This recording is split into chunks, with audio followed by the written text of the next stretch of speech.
Wake. Wake up. Wake up, people. It's 8 a.m. and a beautiful 74 degrees in Acapulco, Mexico. And you're listening to Lofi Poli Sci. Oh, yeah, it's your Monday morning edition of that Lofi Poli Sci podcast. I'm your host, Michael Pickering, here to talk to you about that famous question, what's going on in the world today? And we'll get you your local traffic report and your 5-day weather forecast for the week in just a minute. But for now, straight to it, that news, fresh off that press. And right away, we enter the fray as we head toward the Middle East and Central Asia. Afghanistan, my friends, there's been so much going on that we've been talking about. And now, so much more is going on. So the U.S. and NATO have been pulling out of the country and are due to be completely out, or almost completely out, by August 31st. But now, the Taliban has been on the offensive, taking city after city, provincial capital after provincial capital. 5 of them now, along with multiple border crossings with Pakistan. And you know, people are talking about these advancements and the pulling out of Western military forces. But what they aren't saying is the flat-out reality of the situation. Civil war has erupted in Afghanistan. Point blank. You know, if this would be an African country, media and governments would have been saying last week that Afghanistan was in the middle of a civil war. But since it's Afghanistan and Western military forces are still there, no one wants to say it. But make no mistake, this is a civil war that we're seeing. And U.S. airstrikes are taking place to try and stop and slow down the Taliban's advancement. But as of yet, the Taliban keeps gaining ground. And we'll definitely be keeping an eye on this one and let you know more as we do. Now let's head west a bit and make a brief stopover in Poland, one of our favorite European Union countries to talk about, and that the European Union love to bitch about. So we previously mentioned how the EU gave Poland an August 16 deadline to get rid of a disciplinary panel made specifically to discipline Supreme Court justices. Sounds a bit fishy, right? Well, you see, the EU, and really anyone who knows anything about democracy, saw this as a move that was directly against judicial independence in the country.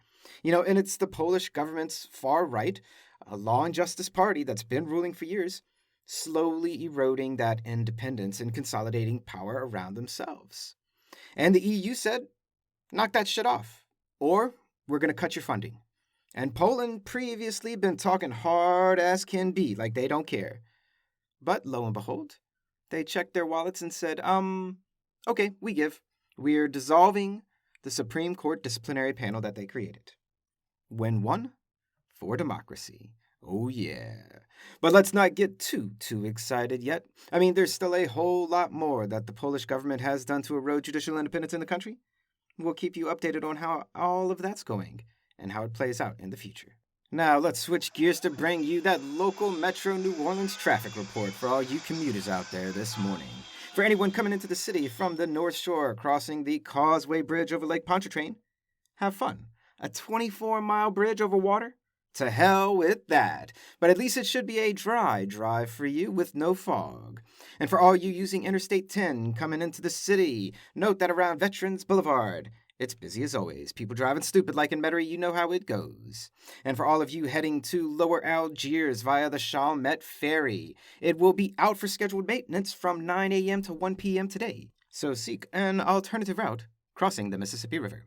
And finally, for any of you taking the Canal Cemetery streetcar line, because of course, you can take a streetcar to the cemetery in New Orleans. But remember to drink local coffee on your morning commute and give a stop over to the Sacred Grinds Coffee House. If you gotta drink coffee in a cemetery, make it Sacred Grinds. And no, we ain't sponsored by anybody, please. I just love the idea of coffee in graveyards and supporting local businesses. What can I say? And that's your local Metro traffic report. Now let's head on down to Central America with the latest update on the upcoming presidential election in Nicaragua. So all summer long, we've been talking about how President Daniel Ortega of Nicaragua has been gearing up for November's election by trying to make sure Nicaragua doesn't go democracy again. He's been arresting opposition candidates, media people, and just last week, a new candidate, a former Miss Nicaragua 2017, registered for the election as an opposition candidate, and shortly thereafter, she was arrested and charged for inciting terrorism. Really, Ortega? Really?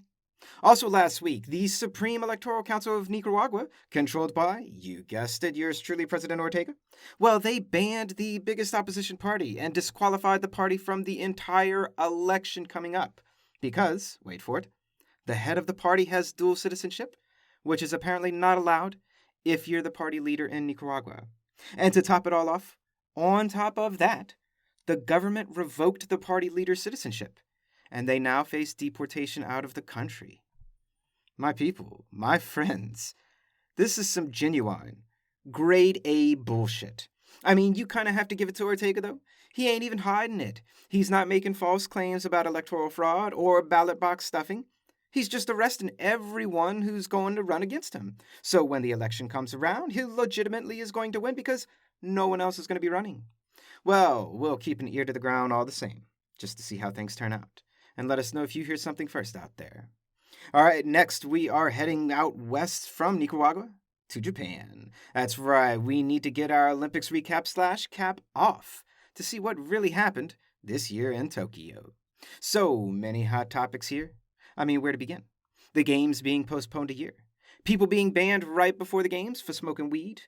People seeking political asylum in Poland of all places, because their Belarus coaches wanted to force them to go back to Belarus. Or how about Chinese athletes wearing Mao Zedong political pins during the medal ceremonies, which is not allowed? Or how about Russia participating as the Olympic Committee of Russia, because Russia was banned from the games for, wait for it, doping their athletes, that's right. Or how about skateboarding making its debut? Oh yeah. And how about the amazing 3 13-year-olds and 1 12-year-old that all got medals in the women's skateboarding competitions? Totally awesome, all right? Can we get an oh yeah? Oh yeah. But I think if we're going to recap any one story to really tell us what these Tokyo Olympic Games were really like for all of us, it has to be this one. So the modern pentathlon horse riding competition, no, I don't know what that is because, of course, I don't know sports, but the German coach was disqualified and thrown out of the Olympics because they punched a horse. And if this doesn't sum up the entire 2020 Olympics, I don't know what does. I mean, who the hell punches a horse anyway? I mean, these creatures are beautiful, majestic, and massive. Though I will say, I worked for a guy at a ranch once, and yes, you don't have to say it. It was a different time in my life. But anyway, I worked on this ranch, and word around the water cooler, whatever that means, I don't know what it means by the way, but word was, he dropped the horse by punching it in the face. I wasn't there, and frankly, I don't believe that it actually happened. But this is the only other time, in fact, that I've even heard of someone punching a horse. And what makes an Olympic coach punch a horse? I don't know, and I don't care, because moral of the story is, the Olympics are over. Never punch a horse. And let's get on to your 5-day weather forecast for New Orleans and New York, because why not?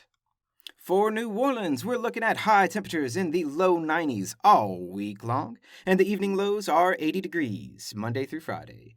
And that's some bullshit. The nighttime low temperature, 80 degrees.